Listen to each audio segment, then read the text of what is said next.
अतुल बेनकेंना शरद पवार गटातून उमेदवारी मिळावी। बेनके समर्थक पक्षातील काही कार्यकर्त्यांची शरद पवारांकडे ही मागणी आहे। जुन्नरचे आमदार अतुल बेनके सध्या अजित पवार गटामध्ये आहेत।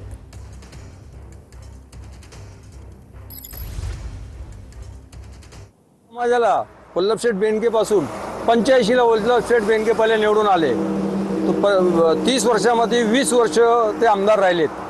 त्यांनी त्या 30 वर्षामध्ये मुस्लिम समाजाला सांभाळून घेतलं, त्यांचे घराणे ऐकले, वेळोवेळी त्यांचे काम केले आणि आम्हाला कायम साथ दिली। म्हणून आम्हाला पवार साहेबांच्या गटातून अतुल शेठला तिकीट मिळावा, आमच्या सगळे समाजाची अशी म्हणणं आहे। पार्टी लेवलचा जो सर्वे आहे तो महाविकास आघाडीमध्ये पवार साहेबांच्या विचाराशी जास्त प्रमाणामध्ये त्या ठिकाणी सर्वे पुढे आहे। म्हणून व्यक्ती म्हणून आमदार बेनकेंना पसंती करतात, पण पक्ष म्हणून महाविकास आघाडी लोक त्या ठिकाणी बघतायत।